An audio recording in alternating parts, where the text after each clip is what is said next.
حضرت حرم بن حیان رحمت اللہ تعالی علیہ فرماتے ہیں میں حضرت اویس کرنی کو ڈھونڈنے چل پڑا. ڈھونڈنے بھی اسے نکلا جسے کسی نے نہیں ڈھونڈا اور جو کبھی کسی کو نہیں ملے. حضرت اویس کرنی، یہ فکرہ کسی درویش نے نا حضرت اویس کرنی کے لیے کہا. یہ فکرہ پورا فیٹونی پہ آتا ہے. اسی کسے دے کچھ نہیں جے لگ دے تے نہ کوئی ساڈا دردی، کوئی یارانہ نہیں، کوئی دوستانہ نہیں. حضرت اویس کرنی کا مزار بھی کنفرم نہیں کہ کدھر ہے. بس اسی کسے دے کچھ نہیں لگ دے. کیا ضرورت ہے؟ بس ٹھیک ہے، اپنا جو ہے انداز سارے زمانے سے علیحدہ کر کے رکھا انہوں نے، علیحدہ، الگ تھلگ. تو حضرت خواجہ اویس کرنی کو ڈھونڈتے ڈھونڈتے کہتے ہیں میں گیا، کرن گیا. حضرت حرم بھی نہیں، یہ داتا صاحب نے اس کو لکھا ہے. فرماتے ہیں میں گیا تو مجھے لوگوں نے کہا وہ تو حج کرنے چلے گئے. کہتے ہیں جب میں مکے گیا تو میں نے لوگوں سے پوچھا اویس کرنی آئے تھے؟ کہنے لگے ہم تو نہیں جانتے. یہ تو میرے جیسے لوگ ہوتے ہیں نا جن کی تصویریں زیادہ نکلتی ہیں تو جن کی ویڈیو زیادہ ہوتی ہے تو لوگ زیادہ جاننے لگتے ہیں، ورنہ رب کریم کے بندے تو چھپے ہوئے چکر میں پڑے ہی نہیں. کون اویس کرنی؟ تو انہوں نے کہا کہ حضرت اویس کرنی، چہرے پر برس کے داغ ہیں، کمزور سا وجود ہے، داڑھی زیادہ گھنی نہیں.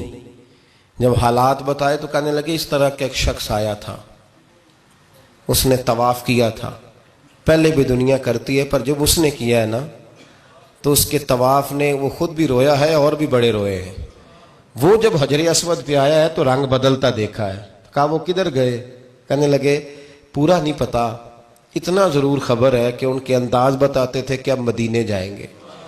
تو جناب حرم بن حیان کہتے ہیں پھر میں مدینے گیا، میں نے خواجہ اویس کو ڈھونڈا. میں نے کہا یار میں نے حضرت خواجہ اویس کرنی کو ملنا ہے، کسی نے بتایا ہے کہ وہ مدینہ شریف آئے. تو لوگ کہنے لگے ہم نہیں جانتے وہ کون ہے. لیکن نا دنیا جان گئی، دنیا میں بڑا کچھ ہو گیا. بائی نیم لوگ جاننے لگے، ہوٹلوں پہ پہچاننے لگے، سڑکوں پہ پہچاننے لگے. لیکن بات تو یہ ہے کہ جن کو پہچاننا چاہیے اگر وہ پہچان لیں پھر تو بڑی بات ہے، پھر تو بڑی بات ہے. لیکن اگر وہاں ہی پہچان نہ ہو سکے تو پھر تو معاملہ بڑا الگ سا ہے نا.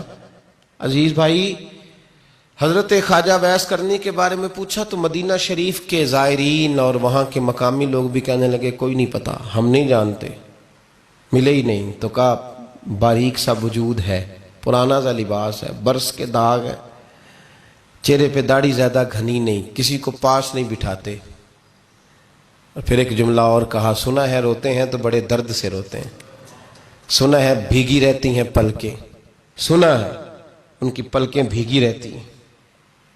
میں 2-4 دن پہلے کسی سے سن رہا تھا شعر، اس نے کہا تھا ایک واری میری آنکھیاں تو انہوں نے اتھرو پونجے سن، ہن چسکا پہ گیا رونے دا ہر ویلے یا ہوزاری ہے. تو کہتے ہیں کہ وہ اس طرح کی اس کی کیفیت ہے.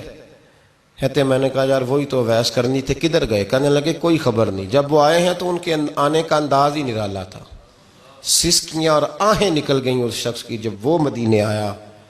حضرت حرم بن حیان کہتے ہیں میں ڈھونڈتا رہا، تلاش کرتا رہا. پھر میں ان کو ڈھونڈتے ڈھونڈتے عراق میں آیا تو نہر فرات کے کنارے ایک کمزور سے آدمی کو ریت کے ٹیلے پر بیٹھ کے وضو کرتے دیکھا. کہتے ہیں جب ان کا وضو مکمل ہوا تو میں نے کہا السلام علیکم. تو کہتے ہیں انہوں نے چہرہ نہیں پھیرا، وہیں بیٹھے بیٹھے کہنے لگے وعلیکم السلام یا حرم بن حیان، یا حرم بن حیان وعلیکم السلام. تو کہتے ہیں میں نے کہا کہ من انت، آپ کون ہے؟ تو کہنے لگے وہی ہوں جسے تم مکے اور مدینے ڈھونڈتا رہا. تو کہتے ہیں میں نے کہا حضور آپ میرا نام کیسے جانتے ہیں؟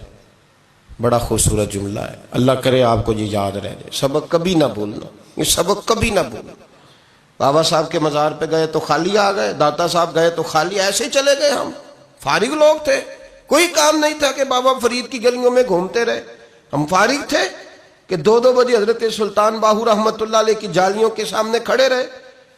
ہم کو پتھر چاٹنے والے لوگ تھے کہ آدھی رات بیت گئی اور ہم بزرگان کرما والا شریف کھڑے رہے. یہ کیسے ہو گیا کہ محدث اعظم کے مزار پہ کھڑے رہے؟ ایسے ہی کوئی بات تھی؟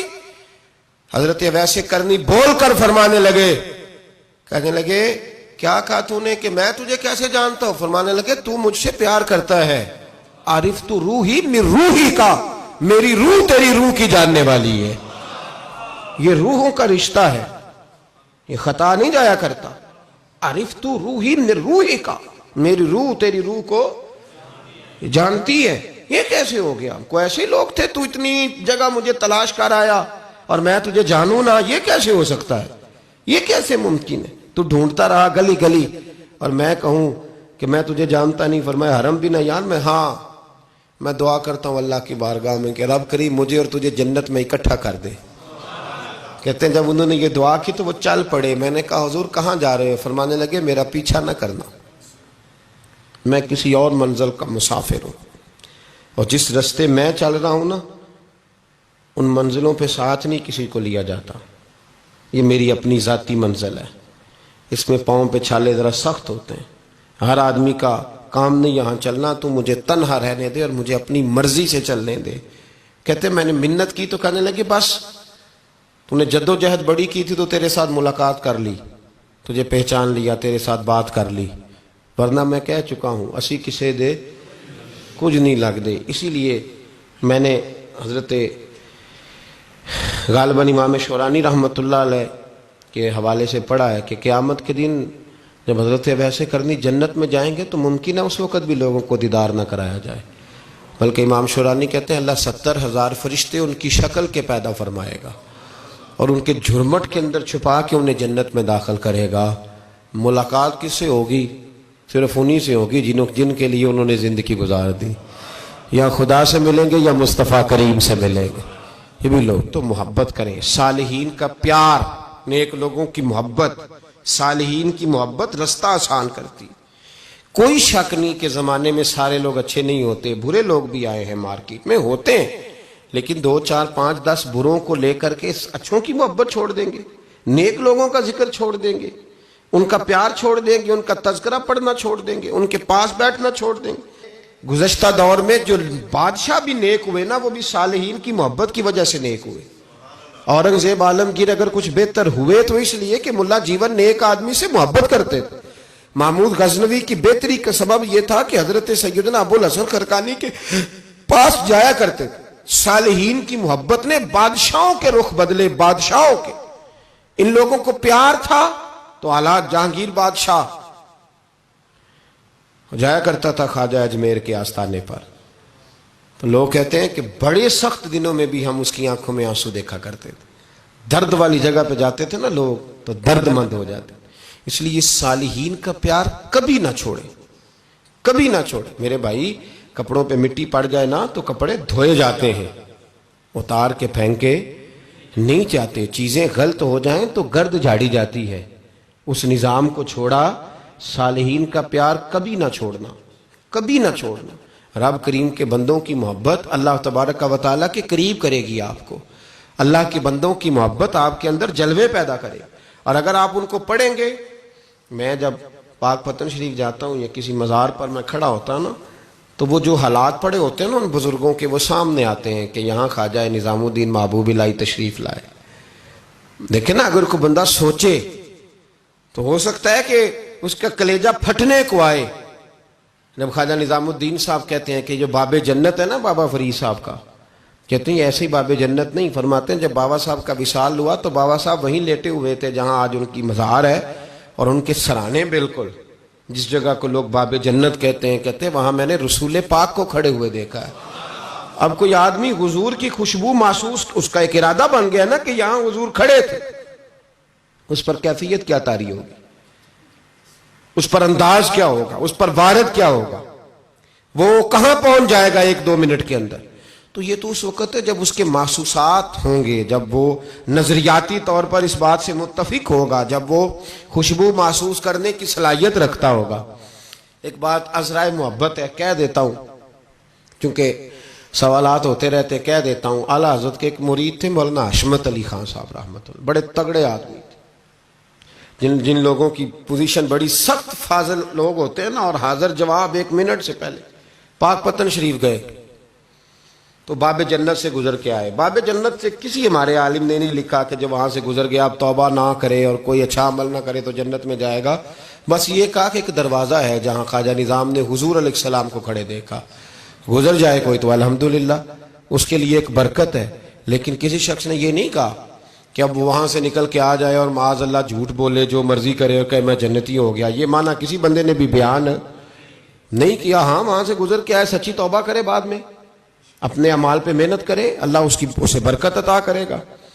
فرماتے ہیں میں پاک پتن شریف سے ہو کے آیا، رش بڑا تھا، اس کے ایام تھے، تو باب جنت سے گزر کے آیا تو میں بس کی چھت پہ بیٹھ گیا۔ کچھ اور لوگ بھی تھے، تو ان میں سے کچھ ایسے صاحبان بھی تھے جن کو بیماری ہوتی ہے چھیڑ کے رکھنے کی، کوئی نہ کوئی بات کیے رہتے ہیں، یہ ہو گیا تو وہ ہو گیا، کہتے ہیں انہوں نے بات چھیڑ دی، مولانا کہاں سے آ رہے ہو؟ تو میں نے کہا پاک پتن شریف۔ تو کہنے لگے کہ آپ وہ بہشتی دروازہ جس کو کہتے ہیں باب جنت، وہاں سے بھی گزرے ہیں؟ کہنے لگے الحمدللہ، لائن تو بڑی لمبی تھی پر موقع مل ہی گیا ہے، گزر گیا ہوں وہاں سے۔ تو کہتے ہیں مجھے سونگنے لگ گئے۔ کہنے لگے پھر تو آپ جنتی ہو گئے ہوں گے، پر آپ کے پاس سے جنت کی خوشبو نہیں آ رہی۔ تنزیہ، انہوں نے کہا تنزیہ۔ تو کہتے ہیں انہوں نے طنز کیا تو مجھے بھی حق حاصل تھا، جواب در جواب کی تو اجازت ہونی چاہیے نا۔ میں نے کہا مولانا آپ کیوں سونگ رہے ہیں؟ کہنے لگے میں نے حدیث پاک میں پڑھا ہے کہ جنتی 500 سال بھی دور ہوگا تو اس کے پاس سے خوشبو آئے گی، یعنی 500 سال لگیں گے ابھی اس تک، تو پھر بھی جنت کی خوشبو آئے گی، تو آپ سے تو کوئی نہیں آ رہی۔ کہتے ہیں میں نے ان سے کہا آپ نے ایک حدیث پڑھی ہے، اگلی بھی پڑھ لینی تھی۔ حضور نے فرمایا جہنمی کو جنت کی خوشبو کوئی نہیں آئے گی۔ یہ نہیں پڑھی آپ نے حدیث، یہ نہیں نظر سے گزری؟ تو کہتے ہیں اب وہ مولانا مجھ سے معذرت کرنے لگے، کہنے لگے یار آپ تو ناراض ہی ہو گئے۔ تو میں نے کہا بھی آپ نے کیوں چھیڑی بات؟ میں نے آپ سے کوئی ڈسکس کیا؟ آپ نے پوچھا کہاں سے، پھر آپ ہی نے کہہ دیا کہ وہاں سے گزرے کہ نہیں جنتی دروازے سے، اور پھر آپ نے ہی اعتراض کر دیا، تو پھر ہمیں اتنا تو حق حاصل ہے نا۔ ہم آپ بھی کرتے ہیں تو ہو جاتے ہیں بدنام، اور تم قتل بھی کر دو تو چرچا نہیں ہوتا، ہمیں بھی تو حق حاصل ہے نا، اتنا تو جواب در جواب ہم دے سکتے ہیں۔ تو بھائی اس لیے صالحین کی محبت کبھی نہ چھوڑیں، اللہ کے بندوں کا پیار کبھی نہ چھوڑیں۔ کسی بزرگ کا ذکر ہو، کسی صحابی کی بات ہو، اہل بیت حتیٰ کہ انبیاء کرام علیہ السلام، اللہ کے انبیاء کی محبت، ان کی تعظیم، ان کا اکرام اپنے دل میں بٹھائیں، اس کو جگہ دیں۔ یہ تکمیل ایمان کے لیے بڑا ضروری ہے۔ فقد استکمل الایمان کے لفظ آئے حدیث میں، اگر تکمیل ایمان چاہیے تو اللہ کی رضا کے لیے لوگوں سے محبت کرنی چاہیے۔ اللہ عمل کی توفیق عطا فرمائے۔